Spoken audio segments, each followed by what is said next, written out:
RC নামটা ধরে ডাকার সাথে সাথে বাহির থেকে কারো পায়ের শব্দ ভেসে আসতে থাকলে লাইটের লাল নীল বাতি সেই দিকে তাক করলে রায়নুল সাহেব হেসে বললেন, ওয়েলকাম টু বাংলাদেশ ডিয়ার। কালোরাঙ্গা উঁচু হাই হিল পরিহিত কোনো মেয়ের পথযোগ্য রিসোর্টের ভিতর প্রবেশ করাতে উৎসাহের সহিত সেদিকে তাকালে ওমরের হৃদয় কুঁচকে এলো যেন। কাকে হাজির করতে চলেছে ড্যাড? আবার কোনো ঝামেলা হাজির করবে না তো আমার উপর? প্রশ্নটা মাথায় ঘুরপাক খেয়ে গেলে তীক্ষ্ণ দৃষ্টিতে রিসোর্টের লাল নীল আলোয়রাঙ্গা গেটের দিকে তাকালে সাদা রঙা মডার্ন ড্রেস পরিহিত সুন্দর একটা মেয়ের দেখা মিলল সবার চোখে।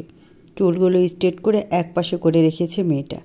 এই মেয়েটাকে রায়নুল সাহেব মাত্র আরসি বলে সম্বোধন করেছেন। নাজ মেয়েটার দিকে পিটপিট করে তাকালে মেয়েটা হাসলে গালের একপাশে ডিম্পল দেখা গেলে নাজের মেয়েটাকে মুহূর্তেই পছন্দ হয়ে গেল। সেই ছোটবেলা থেকেই তার ডিম্পল খুব পছন্দের।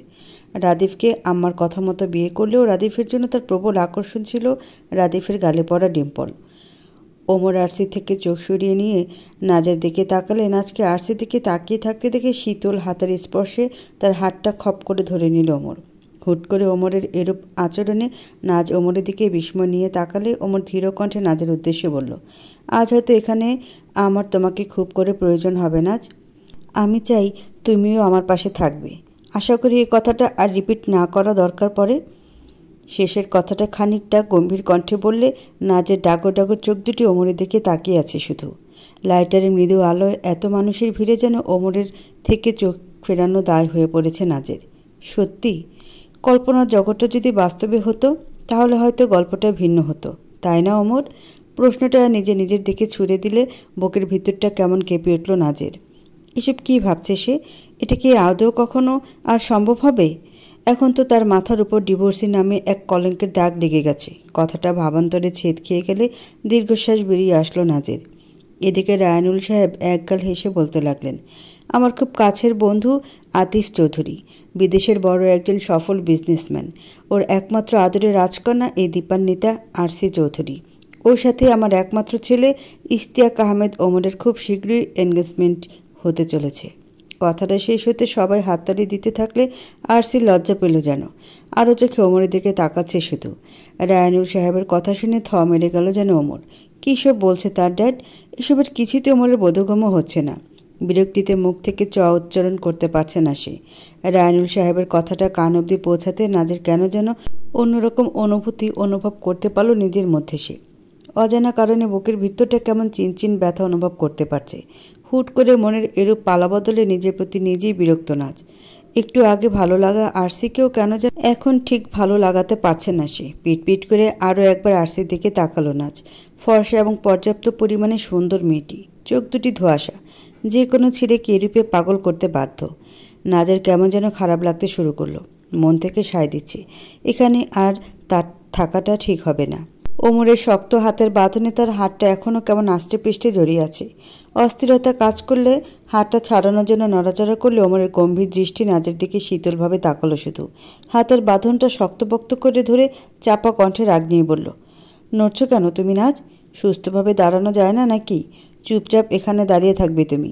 ওমরের কণ্ঠে মিয়ে গেল যেন নাজ। খানিকটা সময় নিয়ে মনকে শক্ত করে মৃদু সুরে বলল নাজ, আমি গেস্ট হাউসে যেতে চাই। নাজের এই কথাটাতে ওমরের রাগ যেন আরও দ্বিগুণ বেড়ে গেল। রায়নুল সাহেবের কথাগুলোতে এমনিতেই মাথা ঠিক ছিল না তার উপর নাজের এরূপ মন্তব্যে খেপে গেল যেন সে। রাগান্বিত কণ্ঠে বলল, কোথায় যাবে তুমি? আনসার মিনাজ, তুমি এখানে আমার সাথে এসেছো, আর এখান থেকে এক পা নড়লেও আমার সাথেই নড়বি তুমি। কি ভেবেছোটা কি তুমি নিজেকে? সারাক্ষণ নিজেকে কষ্ট দিয়ে যাবে আর আমি মুখ বুঝে সেটা সহ্য করে যাব? কথাগুলো বলে নাজের বাহু ধরে জোরে ঝাঁকুনি দিতে কেঁপে উঠল যেন নাজ। রাগের বশে ওমরের কণ্ঠের রেশটা জোরে হয়ে যাওয়ায় সবাই তাদের দিকে হাঁ করে তাকিয়ে আছেন যেন। রায়নুল সাহেবের যেন ওমরের এই কাণ্ডটা মোটেও পছন্দসই হলো না, বরং খেপে গেল নাজের উপর। ওর জন্যই না ওমর ভরা মানুষের মাঝে এই সিনক্রেটটা করলো। এতক্ষণে দিয়া ও রাদিফকে নিয়ে হাজির হলো যেন। ওমরের রাগান্বিত কণ্ঠস্বর শুনে নাজ তার দিকে শীতল চাহনিতে তাকিয়ে রইল শুধু। কিছু বলার ভাষা খুঁজে পেল না যেন। চারদিকে চোখ বোলাতেও ইচ্ছে করছে না। নিশ্চয়ই সবাই তাদের দিকে তাকিয়ে রয়েছে এখন। ওমর নাজের হাতটা ধরে ছ্যাঁচকা টানে নিজের কাছে আনলে ওমরের বুকের উপর আছড়ে পড়ল যেন নাজ। এই দৃশ্য যেন রাদিফের মাথায় আগুন ধরিয়ে দেওয়ার জন্য যথেষ্ট। মুঠোবন্দি হাতটা যেন এবার আর বাধা মানতে চাইছে না। কিন্তু দিয়া আর চাকরির জন্য কিছু বলতেও পারছে না সে। যে মেয়েটা একটু কিছু বললে কেঁদে রাদিফের বুক ভিজিয়ে দিতে ব্যস্ত হয়ে পড়তো, সে মেয়েটা কিনা আজ অন্য কোনো পুরুষের বুকে তার যন্ত্রণার ভার কমাচ্ছে। রাদিফের আজ যেন কেমন অদ্ভুত লাগতে শুরু করেছে। এ নাজই কিনা একটা সময় তার সবটা জুড়ে ছিল, আর আজ কিনা সে অন্য কারো। এত বড় বিজনেসম্যান নাজের জন্য ভরা রিসোর্টের মাঝে এমন পাগলামো করছে। ওমর, ছাড়ুন আমাকে, সবাই দেখছে এখানে। নাজের কাঁপা কাঁপা কণ্ঠস্বর শুনে বাঁকা হাসি হেসে উঠল যেন ওমরের অষ্টযুগল। নাজের হাতটা শক্ত হাতে ধরে ধীর কণ্ঠে বলল, চুপ, একদম চুপ। পরে শুনছি তোমার কথা। এখন আমি যেগুলো বলছি এগুলো শুনে যাও, পরে যা বলার বলো ক্ষণ। ওমরের ধীর কণ্ঠস্বর যেন অন্য কিছুর ইঙ্গিত দিচ্ছে। তবে কি ওমর নাটক করছেন? প্রশ্নটা মাথায় ঘুরতে থাকলেও আর কথা বাড়ালো না নাজ। ওমর রায়ানুল সাহেবের সামনে গিয়ে তালি বাজাতে লাগলো। রায়ানুল সাহেব থ মেরে মুখশ্রী নিয়ে তার দিকে তাকিয়ে শুধু। ওমর হাসি সুরে বলতে লাগলো, তুমি যে সবসময় তোমার সব ইচ্ছেগুলো আমাদের সব ভাই বোনদের মাথায় চাপিয়ে দাও না ড্যাড, এটা কিন্তু তোমাকে আমাদের কাছে নয়, বরং তোমাকে আমাদের থেকে দূরে করে দেয়, বুঝলে? আর কি যেন বলছিলে, আমি তোমার একমাত্র ছেলে, রাইট? তার মানে ভাই বাদ হয়ে গেল? শ্রাবণ ভাই এমন কোনো খারাপ কাজ করেনি যে তাকে তোমার নিজের ছেলের পরিচয় দিতে গলায় বাঁধবে। আর হ্যাঁ, আমি নাচকে এখনও ভালোবাসি, পরেও ভালোবাসবো, আর আজীবন ভালোবেসে যাব, বুঝলে? তাই এইসব উটকো ড্রামা আমার সামনে দেখাতে আসবে না। কথাটা আরসির দিকে তাকিয়ে বলে নাজের উদ্দেশ্যে বলল, চলো নাজ এখান থেকে। ওমরের এরূপ কাণ্ডে নাচ যেন পরিস্তব্ধ খেয়ে গেল। ওমর তার হাত ধরে নিয়ে যেতে থাকলে সেও আনমনে তার পিছু পিছু চলতে থাকলো যেন। গেট থেকে বেরোনোর সময় রাদিফের চোখে চোখ পড়ছিল বোধহয় নাজের। রাদিফও তার দিকেই তাকিয়েছিল। চোখ দুটি বেশ ভয়ঙ্করভাবে লাল দেখাচ্ছিল তার। আচ্ছা, সে কি রেখেছিল? কোনো এক ভোরবেলা গরম গরম চায়ের জন্য হলেও কি নাজের কথা মনে পড়ে তার? প্রশ্নটা নিজ মনে করে নিজে দীর্ঘশ্বাসের প্রহর গুনল নাজ। সকাল সকাল মৃদু রোদ্দুরে দেখা মিলল শহরে। বারান্দায় তার লাগছে রাঙা আলো যেন শীতলভাবে তাপ হেনে যেতে ব্যস্ত হয়ে পড়েছে। রোদ্দুরে দেখা মিললেও পরিবেশের শীতল হাওয়া যেন বিরাজমান। দক্ষিণে বাতাসে বারান্দার পর্দাগুলো কেমন উড়ে উড়ে বেড়াচ্ছে। নাচের ঘুম ভেঙে গেলে পিট পিট করে তাকালে, ঘড়ির দিকে তাকালে ঘড়ির কাঁটায় কাঁটায় 10টা ছুঁই। নিমেষে বিছানা ছেড়ে উঠে বসল নাজ। আজ বড্ড বেশি দেরি হয়ে গেছে তার। আচ্ছা, ওমর কি তাকে রেখেই অফিসে চলে গেছে? প্রশ্নটা ভাবতে ভাবতে ড্রয়িং রুমে চলে এলে নতুন কাজের মেয়ে মালিয়া হেসে বলল, সাহেবরে খুঁজতেছেন ম্যাডাম? সাহেব তো উপরে ছাদে গেছেন। মালিয়ার কথা শুনে মৃদু হাসার চেষ্টা করল নাজ। কালকের কথাগুলো মনে পড়াতে মাথাটা এখনও কেমন ভার ভার লাগছে তার। ধীর পায়ে এই প্রথম ছাদের উদ্দেশ্যে ছুটেছে নাজ। এর আগে কখনো ছাদে ওঠা হয়নি তার। কয়েকবার ফেলতেই উপরের ছাদে এসে হাজির হলো সে। ছাদের চারপাশে কেমন বিভিন্ন ফুলের গাছে সাজানো রয়েছে। চোখ দুটি যেন ফেরানো যাচ্ছে না এই সৌন্দর্য থেকে। হিমশীতল হাওয়ায় মনটা যেন আরও ফুরফুরে করে দিয়েছে নাজের। নিজেকে সামলে নিয়ে ওমরকে খুঁজতে নিতে ছাদের দক্ষিণ পাশে বিশাল আকার সুইমিং পুলের সামনে বসে পানিতে পা ঝুলিয়ে বসে আছে ওমর। নাজ এখনও তার দৃষ্টিতে পড়েনি হয়তো। ধীর পায়ে ওমরের কাছে এসে বসতে ওমর নাজের দিকে তাকালো না। হাতে থাকা ক্যামেরাটা নিয়ে খোলা আকাশপানে আপন মনে উড়ে চলা পাখিদের পিক তুলতে ব্যস্ত। নাজ সেদিকে দৃষ্টিপাত করতে ওমর ধীর কণ্ঠে বলল, পানিতে পা ডোবাও। ওমরের কণ্ঠ শুনে মৃদু সুরে বলল, এই ঠান্ডা পানিতে পা ডোবাবো আপনার মতো? হ্যাঁ, সমস্যা কোথায়? না মানে কিছু বলতে গিয়েও থেমে গেল নাজ। কখন না আবার রেগে যান তিনি। বেশি চটিয়ে দিয়ে কাজ নেই। মনে মনে কথাটা ভেবে নিয়ে সাদা রাঙ্গা সালোয়ারটা খানিকটা জাগিয়ে পানিতে পা দোলাতে থাকলে ওমর তাকে আগের ক্যামেরাবন্দি কিছু পিক দেখাতে থাকলে নাজ দেখছে আর খুশিতে হাসছে। ওমরও আলো চোখে নাজের এই খুশিগুলো ক্যামেরাবন্দি করে নিল নিজের। বেশ কিছুটা সময় এভাবে চলে গেলে ওমর নাজের উদ্দেশ্যে ধীর কণ্ঠে শুধালো, এখন কি ঠান্ডা অনুভব হচ্ছে পানিতে নাজ? ওমরের প্রশ্নে নাজ হাসলো শুধু। বলল, না, এবার ঠিক আছে। নাজের কথায় ওমর মৃদু হাসলো, শীতল কণ্ঠে বলল, সম্পর্কের বাদটাও ঠিক এমন, বুঝলে নাজ? প্রথমে একটু অন্যরকম ঠেকলেও পরে ঠিকই অ্যাডজাস্ট হয়ে যায়। ট্রাই করে দেখো একবার। প্রথমবারের ভুলটা না হয় নাই করলে। কথাগুলো বলে ওমর ওখান থেকে উঠে চলে গেলে নাজ থ মেরে বসে রইল শুধু সেখানে। ওমরের এই সহজ কথার গভীরতা হয়তো তার হৃদয়ের ব্যাকুলতা হওয়ার একমাত্র কারণ হয়ে দাঁড়িয়েছে এই মুহূর্তে। আপনাকে ভালোবাসি কিনা জানি না, কিন্তু আমার অতীতেও ভুলে যেতে পারছি না ওমর। দিগন্তের নীলচে রাঙা অবয়বও আজ কেমন কালো রাঙা মেঘে ঢেকে আছে যেন। কখন হয়তো হুট করে ঝরে পড়বে তার বেঘরে কান্না। অফিসে যাওয়ার জন্য নাজ এবং ওমর দুজনেই বেরিয়ে পড়েছে দ্রুত। আজ ওমরের এমডি হিসেবে প্রথম অফিসে পা পড়বে কিনা। ওমর গাড়িতে ওঠার আগে নাজের দিকে একদৃষ্টিতে তাকালো।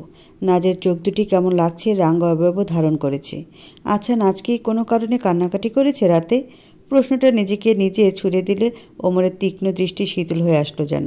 সজোরে আঘাত এনে গাড়ির ডোরটা খুলে দিয়ে ড্রাইভিং সিটে বসে পড়লে ভরকে গেল যেন নাজ। দ্রুত গতিতে ওমরের দিকে বিস্ময় নিয়ে তাকিয়ে ধীর কণ্ঠে প্রশ্ন ছুড়ে দিল ওমরের দিকে, কিছু কি হয়েছে? প্রশ্নটা যেন আগুনে ঘি ঢালার মতো ঠেকল ওমরের কাছে। রাগের কণ্ঠে বলতে লাগলো, কি শুনতে চাও তুমি? আমি হুটহাট তোমার উপর রেগে যাই কেন এটা? নাকি তুমি আমাকে রাগিয়ে দাও, কোনটা? শোনো নাজ, আমার কাছে থাকতে হলে এইরকম প্যাঁচার মতো মুখ করে বসে থাকতে পারবে না তুমি। আমি আমার আশেপাশের মানুষদেরকেও খুশি দেখতে চাই। আর কার জন্য এত কান্নাকাটি করে চোখ লাল করেছো তুমি? হ্যাঁ, ওই রাদিফের জন্য, যে কিনা ডিভোর্সের 1 মাস হওয়ার আগেই অন্য মেয়েকে বিয়ে করে নিয়েছে। ড্যামিট, তুমি কি একটু বদলাবে না নাজ নিজেকে? কথাগুলো এক নিঃশ্বাসের সঙ্গে বললেই রাগান্বিত মুখশ্রী নিয়ে নাজের দিকে ঝুঁকে আসলে নাজ যেন থ মেরে গেল নিমেষেই। হুট করে ওমরের এরূপ ব্যবহারের চেয়েও বেশি থমকে গেছে ওমরের রাদিফের বিয়ের কথাটা কান অবধি পৌঁছাতে। অজান্তে বুকের ভেতরটা কেমন চিনচিন ব্যথার অনুভব করতে পারল সে। ওমরের হাত দুটি দ্বারা নাজের দুই পাশ আটকে দিতে, নাজের লালচে রাঙা চোখ দুটি ওমরের দৃষ্টিতে নিক্ষেপ করে রাখতে আপনা আপনি টুপ টুপ করে নোনা জল গড়িয়ে পড়তে থাকলে ওমরের দৃষ্টি শীতল হয়ে আসলো যেন। হিমশীতল হাত দুটি নাজকে আটকে রাখা থেকে নাজের গোলাপি রাঙা গালে এসে স্পর্শে ছুঁয়ে দিলে নাজের চোখ দুটি কেমন বন্ধ হয়ে আসলো। এতক্ষণে ঝিম ধরে থাকা আবহাওয়াটাও কেমন শীতল বাতাস বইয়ে দিয়ে বৃষ্টিময় হয়ে উঠেছে। দক্ষিণা বাতাসে গাড়ির কাজ ভেদ করে নাজের এলোকেশি চুলগুলো কেমন কপাল জুড়ে উড়িয়ে দিতে ব্যস্ত হয়ে পড়েছে। কাপা কাপা হাতে চুলগুলো নাজের কানের পিছনে গুজে দিয়ে আনমনি ঠোঁটের স্পর্শে নাজের চোখের নোনা জল মুছে দিলে ওমরের প্রতিটি স্পর্শে নাজ যেন জমে যাচ্ছে ক্রমাগত। বৃষ্টির রিমঝিমে উষ্ণতায় গাড়ি ভিজিয়ে দিতে থাকলে তার প্রতিটা উষ্ণতা যেন ওমরের এরূপ আচরণে নাজের হৃদয়ে প্রবল বেগে কড়া নেড়ে যাচ্ছে। নিঃশ্বাস আটকে আসতে চাইলে কিছু বলতেও পারছে না সে। চোখ দুটি থেকে অশ্রু গড়াতে থাকলে নাজের গঙ্গানিতে হুঁশে ফিরল যেন ওমর। এতক্ষণ যেন একটা ঘোরের ভিতরে ছিল সে। নিজের হুঁশে ফেরা মাত্র নাজের দিকে আর দৃষ্টি স্থির করে তাকাতে পারল না সে। নিজের মাথার চুল এখন নিজেরই ছিঁড়তে ইচ্ছে করছে ওমরের। শিট, মহারানী আমার সম্পর্কে এখন কীরূপ ভাবছে? নিশ্চয়ই অন্য 5টা ছেলের মতো ভাবছে যে তার অসহায়তে সুযোগ নিতে চেয়েছি আমি। কথাগুলো ভাবান্তরে আসতেই রাগে মাথার রগ ছিঁড়ে যাচ্ছে যেন ওমরের। হাতটা গাড়ির সাথে সজোরে আঘাত হানতে নাজের কান্নারত চোখ দুটি ছলছল চাহনিতে ওমরের দিকে তাকালে কিঞ্চিত পরিমাণ সময় নিয়ে নাজের দিকে না তাকিয়ে গম্ভীর কণ্ঠে বলল ওমর, গাড়ি থেকে নামো নাজ, আর এক মুহূর্তে আমার সামনে আসবে না তুমি তাহলে। কথাটা বলে একটা ঢোক গিলে নিল ওমর। তপ্ত নিঃশ্বাস ছেড়ে বলল, না হলে আজ একটা অঘটন ঘটে যেতে পারে। ওমরের এইরূপ কথা নাচ যেন অবশ হয়ে গেল। এই মুহূর্তে ঠিক কী করা উচিত মাথায় আসলো না তার। কিছু না ভেবে গাড়ি থেকে বেরিয়ে পড়লে মুহূর্তেই বৃষ্টির প্রত্যেকটা শিশির কণা তাকে ভিজিয়ে দিতে ব্যস্ত হয়ে পড়েছে যেন। ওমর তার দিকে আর তাকালো না। গাড়িটা স্টার্ট দিয়ে শীতল বাতাসের ন্যায় চলে গেলে নাজের চোখের কোণ বেয়ে এক ফোঁটা পানি গড়িয়ে পড়ল। পা দুটো অবশ হয়ে আসলে পা ঢুলে রাস্তায় বসে পড়লে বৃষ্টিতে ভিজে জুবুথুবু অবস্থা হলো নাজের। চোখ দুটি জ্বলছে যেন তার। কাল রাতে খুব একটা ভালো ঘুম হয়নি তার। শরীরটাও কেমন ঠিক লাগছে না তার। এক অদ্ভুত বিষণ্ণতা চারপাশ দিয়ে তাকে ঘিরে ধরেছে যেন। রাদিফের প্রতি এখন তার আর কোনো অভিযোগ নেই। সে এখন অন্য কারো নামে দলিল হয়ে গেছে। কথাটা ভাবান্তরে ছেদ খেয়ে গেলে চোখ দুটি ঝাপসা হয়ে আসলো যেন নাজের। আপনাকে আমি অনেক আগে মুক্তি দিয়েছি রাদিফ। হয়তো তখন কান্না পায়নি, কিন্তু এখন চিরতরে মুছে ফেললাম আপনাকে। কথাগুলো বলেই কান্নায় ভেঙে পড়ল যেন নাজ। অফিসে ওমরের পা পড়া মাত্রই সবাই ফুল দিয়ে বরণ করে নিলেও ওমরের আজ যেন ঠিক মন বসছে না কোনো কিছুতে। এদিকে রায়ানুল সাহেবেরও খবর নেই কোনো। ড্যাড কেন আসলো না? তার তো আগেই এখানে থাকার কথা ছিল। কথাটা ভাবতে ভাবতে কেবিনে এসে নিজের সিটে গিয়ে বসে পড়ল ওমর। আজ তো নাজও আসেনি তার সাথে। আসেনি বলে ভুল হবে, ওমরই তাকে আনেনি, বাসায় রেখে এসেছে। আর এখন নিজেই টেনশনে শেষ হয়ে যাচ্ছে যেন। মেয়েটার সাথে বেশি রুড হয়ে যায়নি তো আবার? কথাটা বিড়বিড় করে বলে জহিরুল সাহেবকে ফোন করে নাজের কথা জিজ্ঞেস করার আগেই হুট করেই জহিরুল সাহেব নিজেই ফোন করাতে মৃদু ভয় পেল ওমর। ফোনটা রিসিভ করার সঙ্গে সঙ্গে অপর প্রান্তের মানবটির উতলা কণ্ঠস্বর শুনে পায়ের তলা থেকে মাটি সরে গেল যেন ওমরের। কাপা কাপা হাত থেকে ফোনটা পড়ে গেলে হুট করে বাইরে থেকে অফিসের একটা ক্লায়েন্ট কিছু ফাইল নিয়ে ভিতরে এসে এরূপ করুণ দৃশ্য দেখে ভরকে গেল যেন।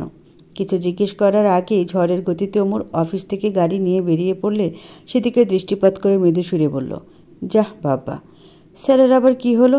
নতুন এমডি হয়েছেন তাই বলে আবারও মিষ্টি বিতরণ করানোর জন্য মিষ্টি কিনতে যাচ্ছেন নাকি? কথাটা বলেই হাসতেন শুধু তিনি। পরন্ত বিকেলে বারান্দার চেয়ারে ভারী শরীর টেলিয়ে দিয়ে থমথমে মুখশ্রী নিয়ে বসে আছেন রায়নুল সাহেব। বুকের উপরে তার ডিকশনারির বইটা ভাঁজ করে রাখা রয়েছে। চেহারা দেখেই বোঝা যাচ্ছে আনমনে রয়েছেন তিনি। তার দৃষ্টিতে বাইরের বৃষ্টি পানে। বিকেলটা যেন শুধু সময় হয়েছে, কিন্তু সারাটা দিন শহরে রয়েছে শুধু ঝিম ধরে থাকা বৃষ্টির আভাস। ঝুমঝাম বৃষ্টির আওয়াজ উপলব্ধি করতে পারছে সে। কালকের পার্টিতে ওমরের বলা কথাগুলো কেমন মাথাচাড়া দিয়ে যাচ্ছে যেন তার।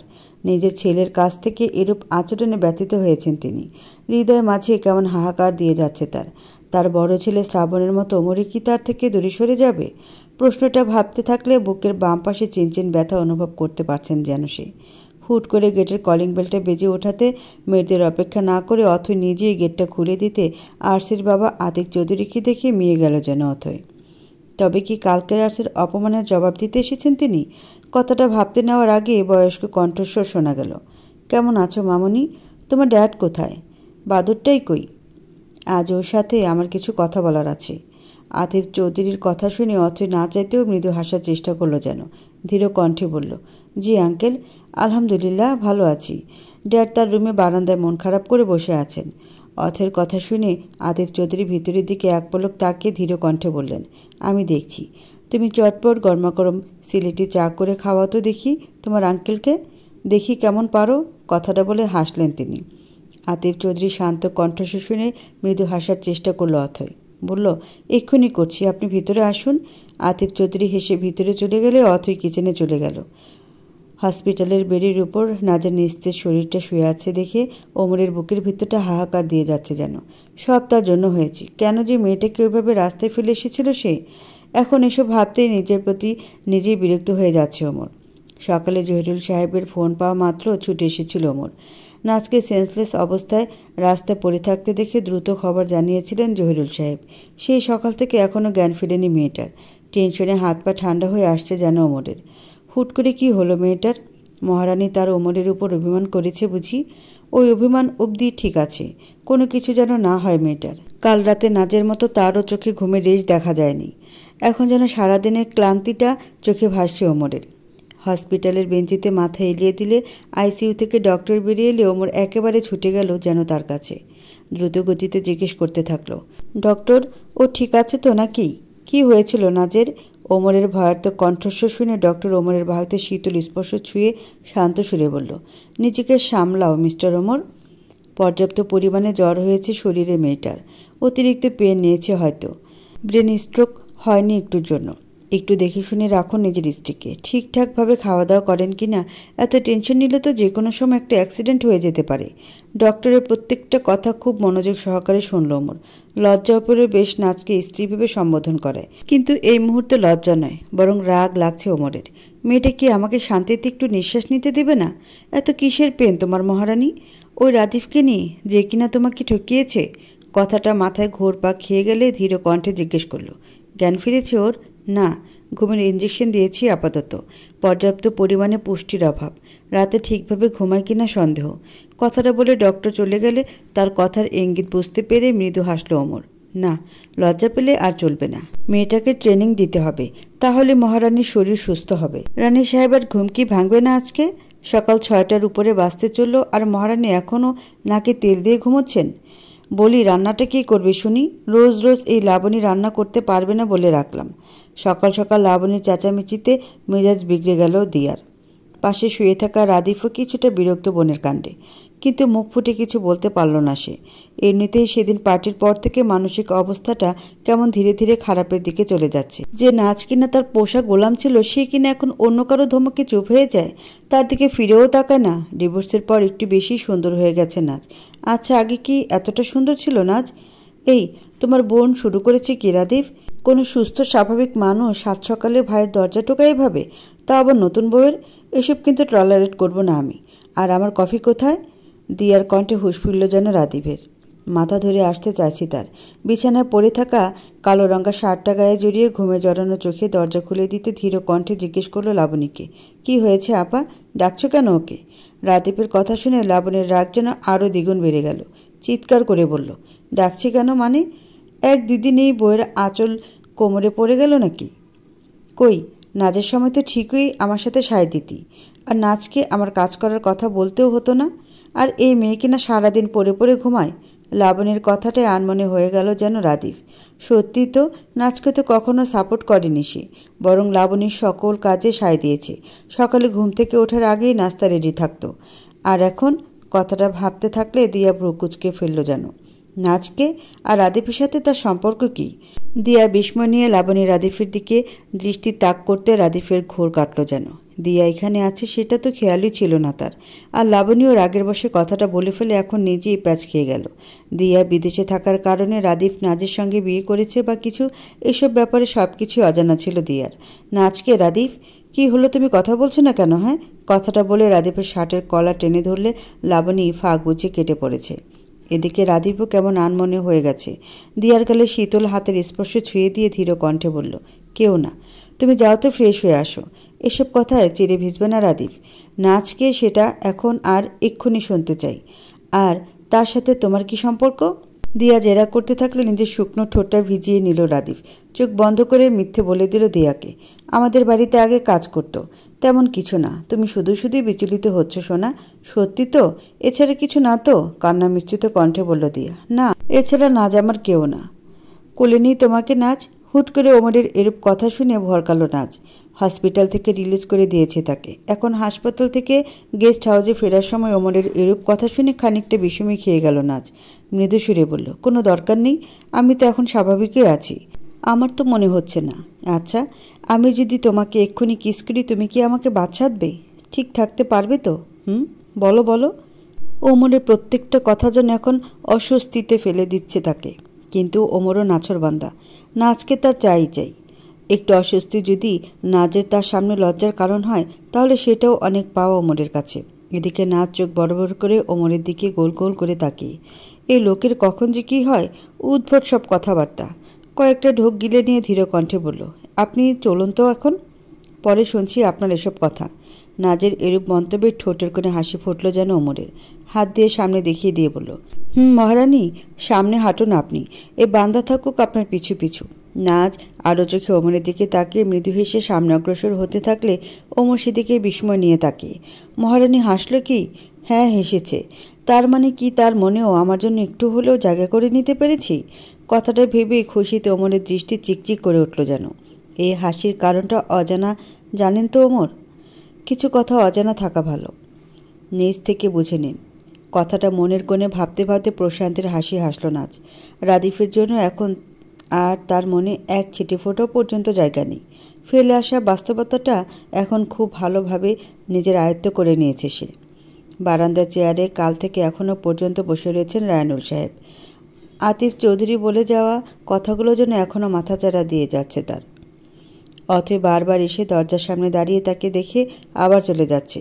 কি ভাবছে এখন ড্যাড? ওমর ভাইও কি শ্রাবণ ভাইয়ের মতো ভাবিকে নিয়ে আলাদা চলে যাবে? কথাটা ভাবতেই চোখ বেয়ে ঝরে পড়ছে তার মোটা মোটা জলরাশি। রায়নুল সাহেব একদৃষ্টিতে হাতে থাকা ডিকশনারির দিকে তাকিয়ে, কিন্তু মনোযোগ তার অন্যদিকে। কালকের আতিফ চৌধুরীর বলা কথাগুলো যেন তীরের মতো বিচ্ছে তাকে। আসতে পারি বন্ধু? হুট করে চেনা কণ্ঠস্বর শুনে চমকেছিলেন রায়নুল সাহেব। পিছু ঘিরে বন্ধু আতিফ চৌধুরীকে দেখে বাতিগ্রস্ত হয়ে পড়লেন যেন তিনি। হয়তো কালকের পার্টির জন্য কথা বলতে এসেছেন নিজের মেয়ের হয়ে। সত্যি ব্যাপারটা তারও মুখ কালো করে ছেড়েছে। কী রে রায়ান, বসতেও বলবি না তোর বন্ধুকে? আতিফ চৌধুরীর এরূপ মন্তব্য শুনে খানিকটা লজ্জাবোধ করলেন রায়নুল সাহেব। পাশে থাকা চেয়ারটা এগিয়ে দিতে আতিফ চৌধুরী বসে পড়লেন তার পাশে। পকেট থেকে সিগারেটের প্যাকেটটা বের করে একটা রায়নুল সাহেবের দিকে এগিয়ে দিয়ে ধীর কণ্ঠে বললেন, এই নে ধর। আতিফ চৌধুরীর এরূপ কাণ্ডে অবাক হলেন রায়নুল, কেননা একটা সময় তিনি এসবে আকৃষ্ট ছিলেন। তারপর আতিফ চৌধুরী তাকে এসব থেকে বের করে এনেছিলেন, আর আজকে না সে নিজেই হাতে এগিয়ে দিচ্ছেন। এসব খাওয়া ছেড়ে দিয়েছি তুই জানিস। আতিফ চৌধুরী হাসলেন, বললেন, আমি জানি তুই ছেড়ে দিয়েছিস, তবুও আজ তোকে বাদ ছাড়ব না আমি। আজ তোর মনের মাঝে যে ঝড় বয়ে যাচ্ছে আমি সেটা জানি। রায়নুল সাহেব আর দেরি করলেন না, দ্রুত নিয়ে নিলেন সিগারেটটা। আতিফ চৌধুরী ধীরে কণ্ঠে বললেন, আমার মেয়ে যেমন তোর মেয়ে, ঠিক তেমনি তোর ছেলে আমারও ছেলে। রায়ান, এই কথাটা সবসময় মাথায় রাখবি তুই। আমি হয়তো ছিলাম না কাল রিসেপশনে, কিন্তু আমি যেটুকু শুনেছি বা বুঝেছি, তুই নাচ বলে মেয়েটাকে তোর পুত্রবধূ হিসেবে মেনে নে। আতিফ চৌধুরীর এরূপ মন্তব্য শুনে রাগ নিয়ে তাকালেন তার দিকে রায়নুল সাহেব। বললেন, তোর মাথা ঠিক আছে আতিফ? ওই মেয়ের সম্পর্কে সব ইনফরমেশন নিয়েছি আমি, বিকজ ও ডিভোর্সি।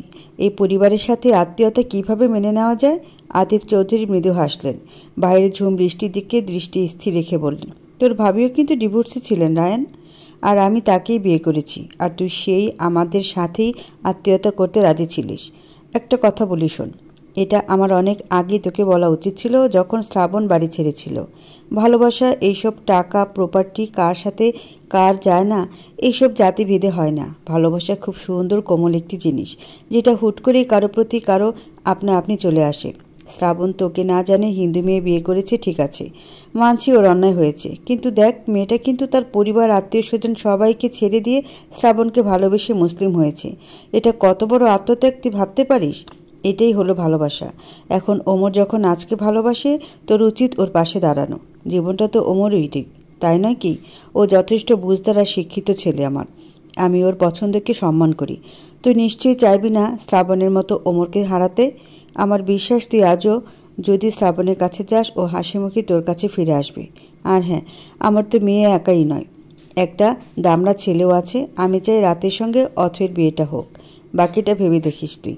কথাগুলো এক নিঃশ্বাসের সঙ্গে বলে মৃদু হাসলেন আতিফ চৌধুরী। এদিকে অথৈ চা নিয়ে চলে এসেছে। রাতের সঙ্গে বিয়ের কথাটা কানে যেতে লজ্জার চোখ নামিয়ে ফেলল সে। রাতের সঙ্গে আগে থেকেই তার রিলেশন চলছিল। দুজন দুজনকে যথেষ্ট পরিমাণে ভালোবাসে। পুরো নাম ফেরদৌস রহমান রাহাত, সবাই সংক্ষেপে রাত ডাকে তাকে। অথৈ চায়ের ট্রেটা নিয়ে ভিতরে প্রবেশ করতে আতিফ চৌধুরী হাসলেন। এদিকে বাসা থেকে তার ফোনটা বেজে উঠলে রিসিভ না করে চায়ের চুমুক দিয়ে মিষ্টি একটা হাসি দিয়ে বললেন, বাহ, অসাধারণ আম্মাজান, মনটা জুড়িয়ে গেল চাটা খেয়ে। আচ্ছা, আজ উঠি, বাড়িতে তোমার কাকিমা একা পেরে উঠছে না। রাত এসেছে কি না বিদেশ থেকে। আর হ্যাঁ, তুমি কিন্তু আমাদের বাসায় যেও সময় করে। রায়ান তো যাবে না ভুলেও, তুমি যেও। উঠলাম আমি। কথাগুলো বলে রায়ানুল সাহেবের দিকে তাকিয়ে তার কাঁধে হাত রেখে ধীর কণ্ঠে বললেন, কথাগুলো মন দিয়ে ভেবে দেখিস একটু রায়ান। ড্যাড, তোমার কফি। হুট করে অথয়ের কণ্ঠস্বর কানের কাছে পৌঁছাতে হুঁশিয়ে ফিরলেন যেন রায়ানুল সাহেব। হ্যাঁ, দে। কফির কাপটা নিতে নিতে বললেন, কিছু কি ভাবছো তুমি? না মানে কোনো বিষয় নিয়ে টেনশনে আছো মনে হচ্ছে। অথয়ের প্রশ্নে রায়ানুল সাহেব আনমনে হয়ে গেলেন যেন। ধীর কণ্ঠে বললেন, তোর ড্যাড কি খুব খারাপ রে অথই? আমার কারণে পরিবারটা ভেঙে যাচ্ছে, তাই তো? ধরা কণ্ঠে কথাগুলো বলতে থাকলে অথৈ পিছন থেকে রায়ানুল সাহেবের গলা জড়িয়ে ধরে কান্না জড়িত কণ্ঠে বলল, এমন কেন ভাবছো তুমি ড্যাড? সব ঠিক হয়ে যাবে দেখো একদিন। আর কে বলেছে তুমি খারাপ? হ্যাঁ, তুমি হলে আমার সুপারম্যান, বেস্ট ড্যাড আমার। অথয়ের কথা শুনে মৃদু হাসলেন রায়ানুল সাহেব। মেয়ের হাতের উপর হাত রেখে ধরা গলায় বললেন, যা, আলমারি থেকে তোর পছন্দসই একটা শার্ট নিয়ে আয় আমার জন্য। আজ এ রায়ানুল, তোর ড্যাড নিজে যাবে তোর দু ভাইকে ফিরিয়ে আনতে। তোর বিয়ে বলে কথা, আর ভাইরা থাকবে না? সেটা তো হতে পারে না। রায়ানুল সাহেবের কথা শুনে খুশিতে চোখ বেয়ে পানি গড়িয়ে পড়ল অথয়ের। সত্যি বলছো তুমি ড্যাড? বিশ্বাস হচ্ছে না তো ড্যাডকে। এক্ষুনি যাচ্ছি আমি তোমার শার্ট বের করতে। অথৈ এক ছুটে রুমে চলে গেলে এদিকে এক দৃষ্টিতে তাকিয়ে প্রশান্তির হাসি হাসলেন রায়ানুল সাহেব। সত্যি, সামান্য ভুলেও যখন বড় কারণ হয়ে দাঁড়ায়, সম্পর্কগুলোও কেমন ছন্নছাড়া হয়ে যায়। আজ ভাইদের ফিরিয়ে আনার কথা শুনে তার ছোট্ট মেয়েটি কী খুশি। কথাগুলো ভাবতে থাকলে চোখের কোণ বেয়ে মৃদু অশ্রু গড়িয়ে পড়ল রায়ানুল সাহেবের। আকাশটা আজ যেন কেমন মেঘ মেঘ। দক্ষিণা উত্তরা বাতাসে গাড়ির কাজ ভেদ করে শো শো শব্দে বাতাসে সে নাচের চুলগুলো কেমন উড়িয়ে নিয়ে যেতে ব্যস্ত। ওমর আরও চোখে নাচের দিকে তাকিয়ে দেখছে তো ড্রাইভিং করছে। গেস্ট হাউসে পৌঁছাতে আরও আধা ঘন্টা নাগাদ লাগবে হয়তো। এর মাঝে গগন কাঁপিয়ে বৃষ্টি নামবে নির্ঘাত। গান শুনবে? নীরবতা এড়িয়ে ওমরের এরূপ প্রশ্নে নাচ তার দিকে শীতল চাহনিতে তাকালে মিষ্টি একটা হাসি উপহার দিল তাকে ওমর। ওমরের হাসি দেখে সেদিকে ভ্যাবলাসহীনভাবে তাকিয়ে রইল নাচ। বাহ, এটা তো আগে খেয়াল করেনি সে। ওমরের হাসিটা খুব সুন্দর। সব থেকে বেশি অবাক হয়েছে ডিম্পল দেখে। কই, এতদিন ধরে ওমরের সাথে রয়েছে সে, আর তার পছন্দের জিনিসটাই লক্ষ্য করেনি সে? আচ্ছা, আদৌ কি ওমর কখনো হেসেছে তার সামনে? হবে হয়তো, সেভাবে খেয়াল দেওয়া হয়নি তার ওপর। এভাবে যে আমার দিকে তাকিয়ে তাকিয়ে আমার শেষ করে দিচ্ছেন ম্যাডাম, এরপর মরে টরে গেলে কি একবারও মনে পড়বে এই অধমকে আপনার? চুপ, একদম চুপ যান আপনি। যত সব আজেবাজে কথা সব আপনার কাছে আছে। নেক্সট টাইম যদি এসব কথা আপনার মুখে শুনি না, তো আমার থেকে খারাপ কেউ হবে না, এই বলে রাখলাম। হুট করে নাজের রেগে যাওয়াতে ওমর হাসল। এ যেন প্রশান্তির হাসি। তোমার হৃদয়ের বেকুলতা উপলব্ধি করতে পারি আমি মহারানী। তুমি শুধু আমার, একান্তই ওমরের নামে লিখিত। আজ হও বা কাল হও, হৃদয়ে লিখেছি তোমারই নাম। মনে মনে কথাগুলো বলে হুট করে গাড়িটা থামিয়ে দিয়ে নাজের দিকে দৃষ্টি স্থির করে ধীর কণ্ঠে জিজ্ঞেস করলো, এতটা রিয়েক্ট? তবে কি ভালোবাসো আমাকে? হুট করে ওমরের কণ্ঠস্বর শুনে হেসে ফিরল যেন নাজ। সত্যি তো, এতটা রিয়েক্ট করার মতো তো কিছু বলেনি সে। আর বললেও বাকি, তাতে তার কি এসে যায়? কিন্তু এখন কিছু বললেও তো শাক দিয়ে মাছ ঢাকার মতন শোনাবে। আমার উত্তরটা? গাড়িটা কেন থামালেন শুনি? এটা আমার উত্তর নয় নাজ। ওমরের কথার পিঠে কথা গুজে দেওয়াতে থ মেরে গেল নাজ। এদিকে আকাশ কাঁপিয়ে নামল ঝুম বৃষ্টি। ওমর নাজের দিকে এগিয়ে আসতে নিতে নাজ দ্রুতগতিতে গাড়ির কাচের সাথে মিলিয়ে নিল নিজেকে। বলা তো যায় না, এই অদ্ভুত মহাশয় আবার হুট করে রেগে গিয়ে গাড়ি থেকে বের করে দিল আবারও। যে নাজ, তুমি এক্ষুনি গাড়ি থেকে নেমে পড়ো। কথাটা ভাবতে নিতে ওমরের কণ্ঠস্বর শোনা গেল, বৃষ্টি পড়ছে, ভিজে যাবে তো নাকি? জানালার কাজটা বন্ধ করে দাও। না থাকুক না, বেশ ভালোই তো লাগছে। নাজের এরূপ শীতল আবদারে ওমর আর তাকে বাদ সারতে পারল না। ধীরভাবে মাথাটা মৃদু ঝাঁকিয়ে রেডিওটা অন করে দিয়ে গাড়ি স্টার্ট দিল ওমর। रिमझिम गिर सावन शुलक झुलक जायमन ভিগে আজ ইস মৌসুম মে লাগি कैसे ये রাগান। রেডিওর শীতল কণ্ঠের গান কান ঘেঁষে পৌঁছাতে গাড়ির কাচের উপর হাত রেখে বাইরে দৃষ্টিপাত করে চোখ বন্ধ করে নিল নাজ। এই সুন্দর মুহূর্তটা যেন বড্ড বেশি ভালো লাগছে তার কাছে। আপনার সাথে আমার এই অজানা সম্পর্কের মোড় আমার অজানা অমর। শুধু জানি আপনি একটু হলেও আমার ভালো লাগার কারণ। হয়তো একদিন ঝুম বৃষ্টি পড়েছে চারিপাশে এরূপভাবে, সেদিনও এই বৃষ্টি বিলাসের সাক্ষী হিসেবে হয়তো আপনি আমার পাশে থাকবেন। আমি হাসব, আমার হাসির কারণ হবেন আপনি। আমি সারাক্ষণ আপনাকে দেখব। আমার মধ্যে সব দ্বিধা তখন হাওয়ায় উড়ে বেড়াবে। বৃষ্টিতে ভিজে পায়েলের ঝুমঝাম আওয়াজ করে ছুটে যাব আপনার কাছে, ঠিক কল্পনা জগতের মতন। আপনি থাকবেন তো আমার পাশে? কথাগুলো ভাবতে থাকলে নিজেই নিজের অজান্তে ঘুমের দেশে পাড়ি জমালো নাজ। হয়তো দুর্বল শরীর নিয়ে আর নিজের সাথে নিজে পেরে উঠছে না সে। নাজের ঘুমন্ত চেহারার দিকে আরও চোখে দৃষ্টি স্থির করে মৃদু হাসল ওমর। ঘুমোলে ঠিক বাচ্চাদের মতো লাগে তোমাকে মহারানী। কথাটা বলে ঠোঁটের কোণে হাসি রেখা ফুটিয়ে গাড়িটা আবারও থামিয়ে শীতল হাতে নাজকে গাড়ির কাছ থেকে সযত্নে সরিয়ে এনে নিজের কোলের উপর মাথাটা রেখে বেশ অনেকটা সময় নিয়ে নাজকে মন ভরে দেখে নিয়ে গাড়ি স্টার্ট দিল গেস্ট হাউসের উদ্দেশ্যে। শো শো শব্দে ঝুম বৃষ্টিতে পাহাড়ি রাস্তা ধরে গাড়ি ছুটে চলল সামনের দিকে। নাজের ইচ্ছের খাতিরে ওমর আর গাড়ির কাজটা বন্ধ করল না বিধায় বৃষ্টির মৃদু শিহরণ গাড়ির ভিতরেও যেন আঘাত এনে তাদেরকে ভিজিয়ে দিয়ে যাচ্ছে। ওমরের কালো রঙের সিল্কি চুলগুলোতে বৃষ্টির রেশ হাতছানি দিয়ে গেলে হাত দিয়ে চুলগুলো ঝাড়ি দিতে তার মৃদু শিহরণময় স্পর্শ নাজের চোখে মুখে ছেয়ে পড়াতে ভ্রুদয় কিঞ্চিত পরিমাণ ভাঁজ হয়ে আসতে নিতে ওমর বাঁকা হাসি হাসল শুধু। তোমার এই মায়া মাখা মুখ মানে নিহিত হয়ে আছে এই অধমের হৃদয়। তুমি কি জানো সে কথা? হয়তো, মৃদু হাসল ওমর। এই জন্য এক প্রশান্তির হাসি তার। গেস্ট হাউসে পা রাখার সঙ্গে সঙ্গে রায়ানুল সাহেবের উপস্থিতি দেখে বিস্মিত হলো যেন ওমর। নাচ ঘুমিয়ে পড়ায় তাকে আর ঘুম থেকে জাগায়নি ওমর। পাজা কোলে করে নিজের সঙ্গে ভিতরে নিয়ে এসেছে তাকে। এখন হুট করে আচমকা রায়ানুল সাহেবের উপস্থিতি দেখে হৃদয় কিঞ্চিত পরিমাণ ভাঁজ হয়ে এলো যেন তার। রায়ানুল সাহেব ধীর চাহনিতে একবার ওমর তো একবার নাজের ঘুমন্ত মুখশ্রীর দিকে শীতল চাহনিতে দৃষ্টি তাক করে ধীর কণ্ঠে বলল, ক্লান্ত দেখাচ্ছে মেয়েটাকে খুব, যাও রুমে শুয়ে দিয়ে আসো ওকে। তুমি এখানে কেন? আসতে পারি না ছেলের কাছে? না, ঠিক সেটা নয়, আসতেই পারো। তোমার সাথে নাজের বিয়ের ডেটটা কি আজকেই ফিক্সড করে দেবো অথয়ের সাথে?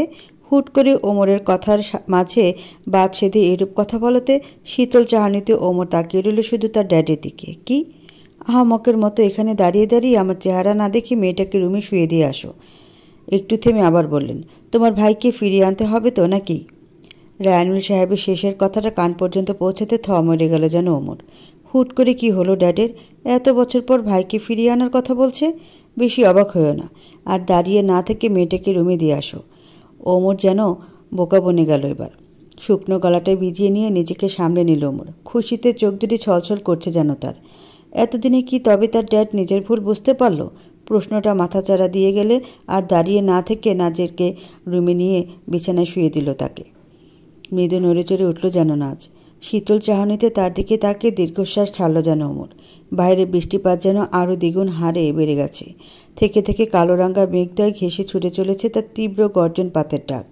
হিম শীতল বাতাসে বারান্দার পর্দাগুলো কেমন উড়ে উড়ে এসে বাতাসের সহিত ভিতরে দোল খেয়ে যাচ্ছে। ওমর আর দাঁড়ালো না। মৃদু ঠান্ডার কারণে আলমারি থেকে কাঁথা বের করে নাজের গায়ে জড়িয়ে দিলে আরও গভীর ঘুমে তলিয়ে গেল যেন নাজ। ঠোঁটের কোণে হাসি ফুটে উঠল ওমরের। টি টেবিলের উপরে থাকা ডায়েরিটা হাতে নিয়ে পকেট থেকে কলমটা বের করে ডায়েরির ভাজে ভাজে ছোট্ট করে লিখল সে। আমি বাইরে যাচ্ছি, চিন্তা করবে না আমাকে নিয়ে তুমি, কেমন? ঘুম থেকে উঠে খাবারটা খেয়ে নিও সময় করে। মালিহাকে জানিয়ে যাচ্ছি, সঠিক সময়ে খাবার পৌঁছে যাবে তোমার রুমে। লক্ষ্মী মেয়ের মতো খেয়ে নিও। আর হ্যাঁ, নিজের খেয়াল রেখো। ইতি তোমার ওমর। কথাটুকু লিখে কলমটা ডায়েরির ভাজে চাপা দিয়ে চলে গেল ওমর। রাতের খাবারটা করে দাও তুমি। সারাদিন তো পটের রানীর মতো শুয়ে বসে গেল শুধু। এটা কি তোমার বাপের বাড়ি পেয়েছো? ভুলে যেও না কখনো, এটা তোমার শ্বশুর বাড়ি। কাজগুলো কি ভূতে এসে করে দিয়ে যাবে? অফিস থেকে বাড়িতে আসার সঙ্গে সঙ্গে লাবণী আবারও দিয়ার উপর চেঁচানো শুরু করলে রাগে দিয়ার চক্ষু কোটর থেকে বের হওয়ার উপদ্রব। কিছু বলতে যাওয়ার আগেই রাদীপ ধীর কণ্ঠে বলল, আহা আপা, কি হচ্ছেটা কি? সারাদিন পর অফিস থেকে বাসায় ফিরেছি, এখন খেতে দাও তোমরা। খাবারের ব্যবস্থা করো, নিজেদের মধ্যে ঝামেলা পরে করো। কথাগুলো বলে হাতে থাকা ব্যাগ আর গাড়ির চাবিটা টি টেবিলের উপর রেখে শার্ট খুলতে খুলতে নিজের রুমে চলে গেল রাদীপ। লাবণী ভাইকে টায়ার দেখে তাকে কিছু না বললেও দিয়ার উপরে একা একা চাচাতে থাকলে দিয়ার দুই কানের এক কানও না নিয়ে নিজের রুমে এসে দরজা দিয়ে দিল লাবণীর মুখের উপর। অসভ্য অভদ্র মহিলা যেন কোথাকার। কোনো কমন সেন্স নেই যে মেয়েটা সারাদিন কাজ করে ফিরেছে ভেবে চিনতে যা হোক কিছু একটা করবে না, তা নয়, চেঁচাতে পারলেই হলো। বলি, তোমাকে কি এই বাড়ির বউ করে আনা হয়েছে হাত গুটিয়ে বসে থাকার জন্য? সারাদিন শুধু ধিঙ্গিপানা যেত। লাবণী একা একা কথাগুলো বলতে বলতে কানে ইয়ারফোন গুঁজে নিল দিয়া। আর যাই হোক, এ মহিলার যে সুবিধার নয় এটা যে খুব ভালো করে বুঝতে পারছে। ফ্রেশ হয়ে গলায় টাওয়াল ঝুলিয়ে শাওয়ার নিয়ে বের হলো রাদীপ। তাকে বেরোতে দেখে দিয়া হেসে তার কাছে গিয়ে পেছন থেকে জড়িয়ে ধরে ঘাড়ের কাছটাতে চুমু খেয়ে ধীর কণ্ঠে বলল, টায়ার্ড লাগছে খুব, তাহলে শাওয়ার নিয়ে আসো, আমি নিচে গেলাম। কথাটা বলে চলে যেতে গেলে পেছন থেকে তার হাতটা শক্ত করে চেপে ধরল দিয়া। ধীর কণ্ঠে শোধালো তাকে, দিনকে দিন কেমন হয়ে যাচ্ছ না তুমি?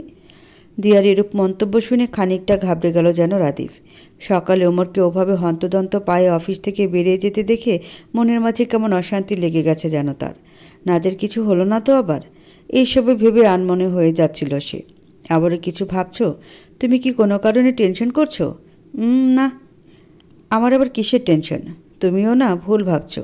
মৃদু হেসে দিয়ার কপালে চুমু খেয়ে বলল, যাও শাওয়ার নিয়ে আসো, দেখবে মাথা ঠান্ডা লাগছে। রাদীপের কথা শুনে স্বস্তি পেলে যেন দিয়া। শুকনো হাসি হেসে ফ্রেশ হতে চলে গেল সে। গাড়ির কাচ ভেদ করে বাইরে তাকালে বৃষ্টির তীব্রের সমস্ত মুখশ্রীতে ছেয়ে পড়ছে যেন ওমরের। রায়ানুল সাহেবও নাজের মতো নাছরবান্দা, কিছুতে গাড়ির কাজ বন্ধ করতে দেবেন না। তিনিও খুব বৃষ্টিবিলাসী কিনা, তাই তো শখ করে নিজের বড় ছেলের নাম রেখেছিলেন শ্রাবণ। আর কতক্ষণ লাগবে যেতে? হুট করে কি হলো বলো তো তোমার ড্যাড? না মানে, পুরো কথাটা শেষ করার আগে রায়ানুল সাহেব বাদ সেধে বলে উঠলেন, আমার কি হবে? আমি আগের মতোই আছি। খামোখা প্রশ্ন করো না তো ওমর। রায়ানুল সাহেবের এরূপ মন্তব্য শুনে ওমরের হৃদয় কিঞ্চিত পরিমাণ ভাঁজ হইল যেন। সব ঠিকঠাক, তাহলে নিশ্চিত ড্যাডকে ভূতে ধরেছে, নয়তো এই ড্যাডকে বোঝার সাধ্য হয়ে উঠছে না কেন আমার? কথাগুলো মনে মনে ভাবতে থাকলে নাজের কথা ভাবনায় ছেদ কেটে গেল। কি করছে এখন মেয়েটা? চিঠিটা পেয়েছে কি?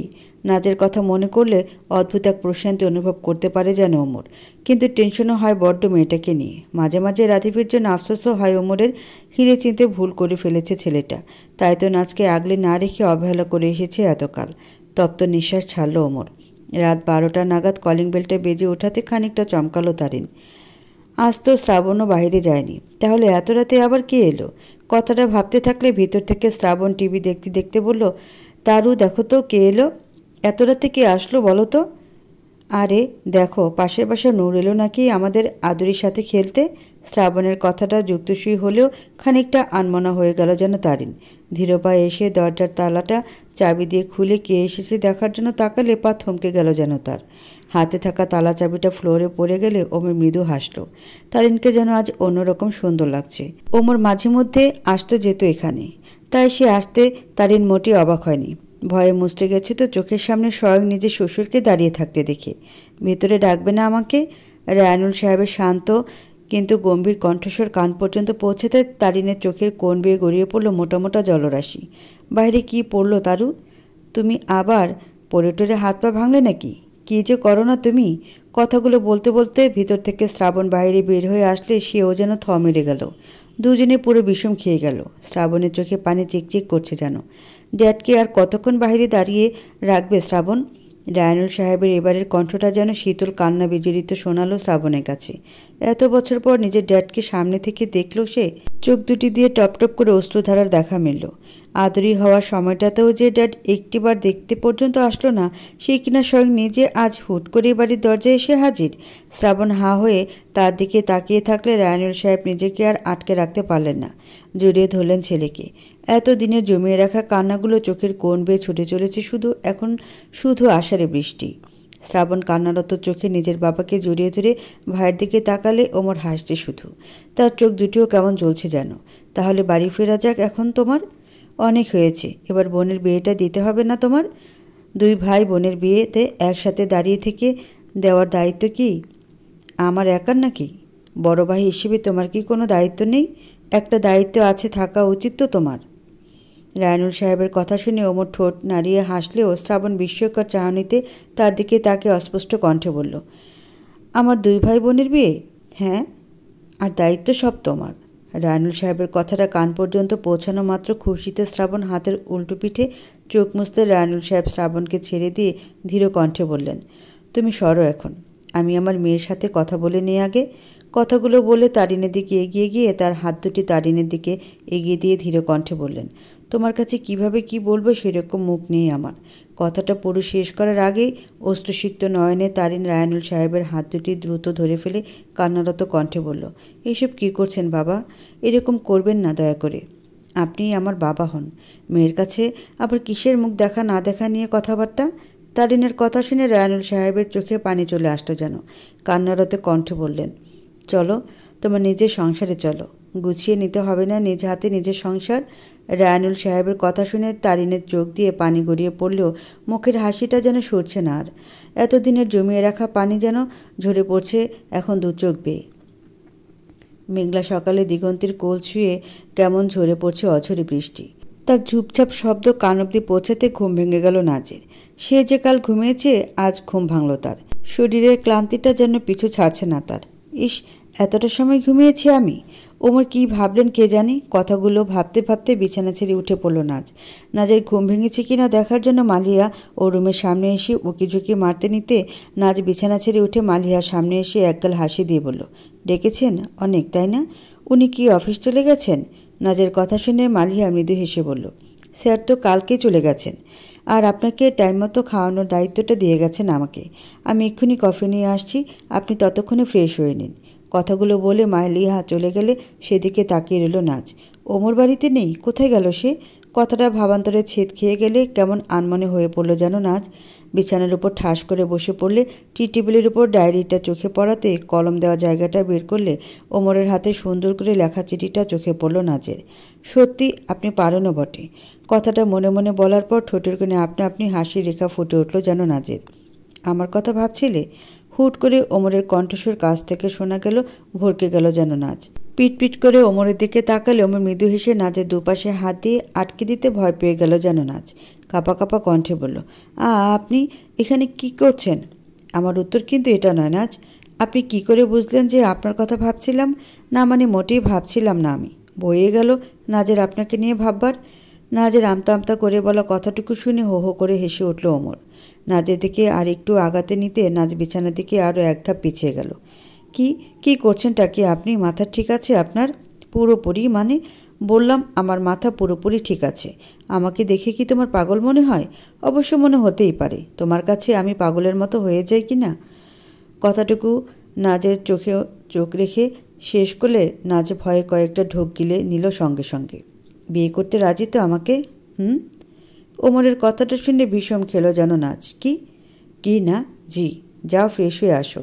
নিচে কারা তোমার সাথে কথা বলতে এসেছে দেখবে চলো। কথাটা বলে ওমর নাচের থেকে সরে দাঁড়ালে হাঁপ ছেড়ে বাঁচল যেন নাজ। দীর্ঘ সময় নিয়ে নিঃশ্বাস ছেড়ে ফ্রেশ হতে যেতে নিতে ওমর আবারও পিছু থেকে ডেকে উঠল তাকে। শোনো মহারানী।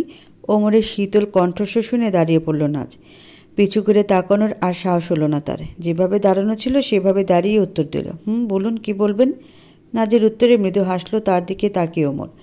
ধীর কণ্ঠে বলল, একটা কথা আছে জানো তো, যাকে তুমি ভালোবাসবে সে অন্য কাউকে ভালোবাসে, আর যে তোমাকে ভালোবাসবে, এদিকে তো তুমি অন্যজনকে আগেই ভালোবেসে বসে আছো। এবার সব থেকে কঠিন কাজটা কি জানো?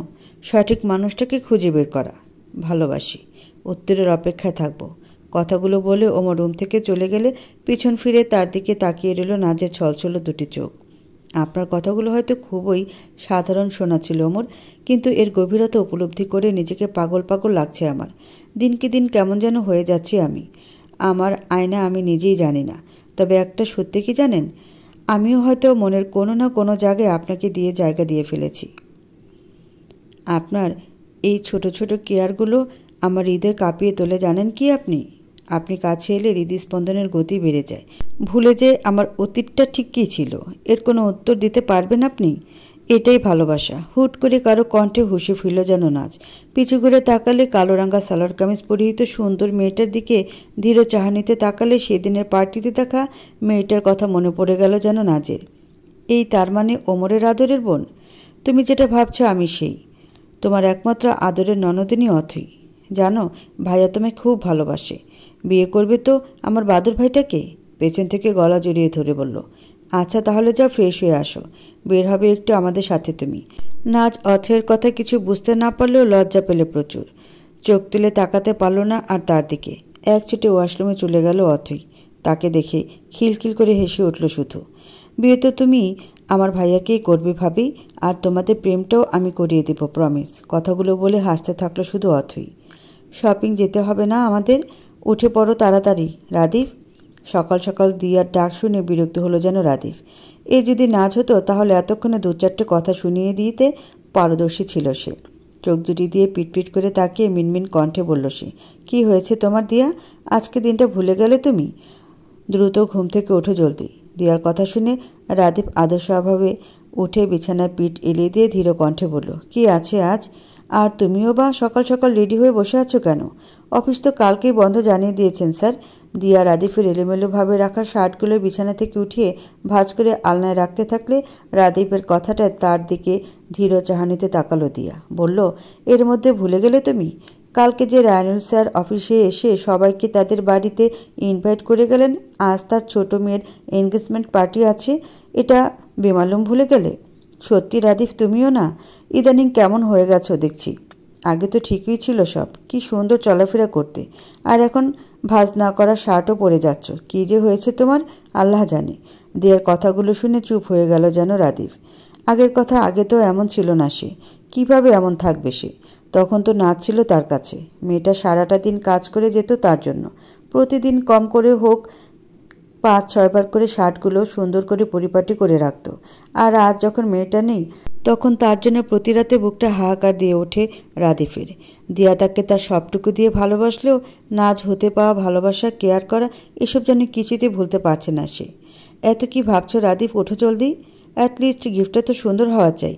আমি তোমার শার্ট ভাঁজ করে রাখলাম, আলমারি থেকে নতুন শার্ট বের করে দিচ্ছি। যাও এখন ফ্রেশ হয়ে আসো। দেয়ার কথাগুলো কানের কর্ণকোহর পর্যন্ত পৌঁছানো মাত্র তার দিকে ধীর চাহনিতে তাকালো শুধু রাদীপ।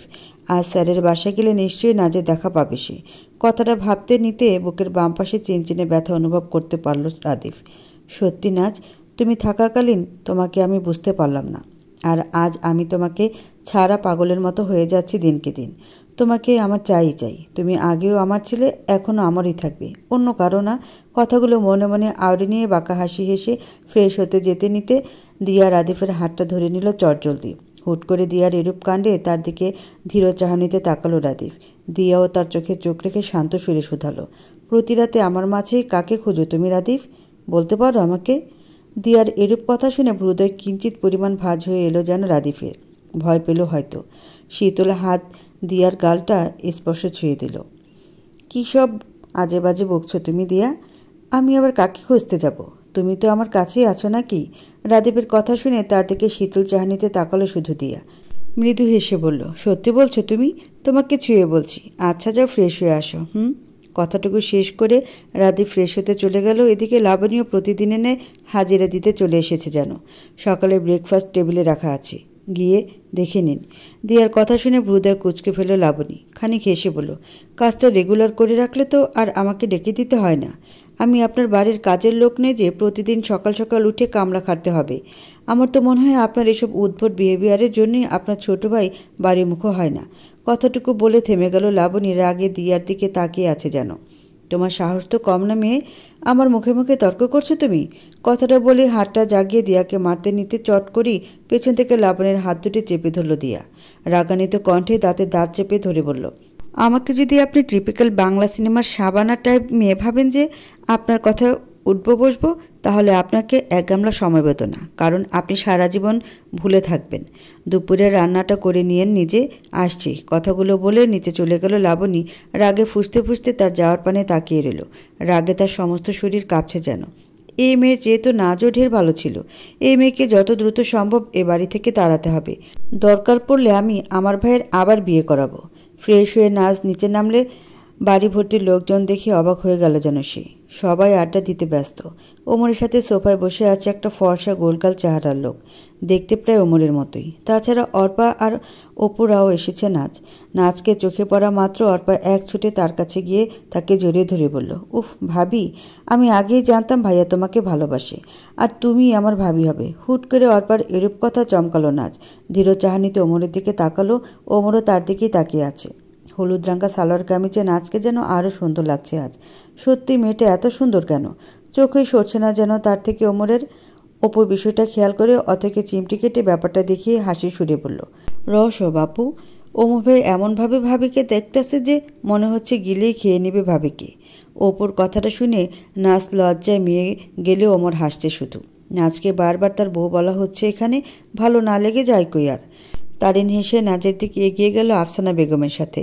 নাজের হাত ধরে তাকে সোফায় এনে বসাতে ওমরও তার সামনে বরাবর নিচের দিকে তাকিয়ে বসে আছে।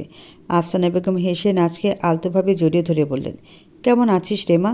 আফসানা বেগমের কণ্ঠ শুনে হেসে ফিরল যেন নাজ। এতক্ষণ যেন ঘরের মধ্যে ছিল সে। হ্যাঁ, আলহামদুলিল্লাহ ভালো। আপনি কেমন আছেন? তোরা ভালো থাকলেই বুঝবি আমরাও হ্যাপি আছি, হেসে বললেন। আমার সাথে পরিচয় কলাবে না তোমরা? দেখি তো তলো বলবো। অর্পাকে সরিয়ে দিয়ে গুটি গুটি পায়ে আদরি নাজের দিকে এগিয়ে আসলে সবাই হেসে উঠল যেন। আদরি গালে আঙ্গুল রেখে খুব মনোযোগ সহকারে নাজের দিকে তাকিয়ে ওমরের দিকে তাকিয়ে বলল, এত সুন্দর বলতো তোমার চাচু? আদরির এবারের কথাটা শ্রাবণে ফিক করে হেসে দিল। আফসানা বেগম নাজের সাথে তারিনের পরিচয় করিয়ে দিলে একে একে পুরো পরিবারের সাথে পরিচিত হলো যেন নাজ। এদিকে রায়ানুল সাহেব গাড়ি পাঠিয়ে দিয়েছেন বাড়ি যাওয়ার উদ্দেশ্যে। আজ সন্ধ্যাবেলায় অথয়ের এঙ্গেজমেন্ট কিনা।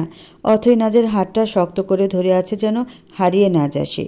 তার জন্যই না আজ এই ভাঙ্গা পরিবারটাও এক হতে চলেছে। সবাই টুকিটাকি গোছাতে ব্যস্ত হয়ে পড়লে নাজ উপরে চলে আসলো নিজের রুমে। এই জন্য একদম বন্ধকর পরিস্থিতি। এবারে সবাই কত ভালো। এসবের মধ্যে এত মানুষজনের ভিড়েও নিজেকে সামলানো জটিল হয়ে উঠেছে যেন নাজের। নিচে যে কথাগুলো হলো তার জন্য মোটেই তোমার কাছে সাফাই গাইতে আসিনি আমি। আচমকে এরূপ কথায় পিছু ঘুরে তাকালো নাজ। ওমর তার দিকে শীতল চাহানিতে তাকিয়ে আছে শুধু। চোখ বন্ধ করো, উপলব্ধি করো নিজেকে। আমি চাই তুমি বদলাও।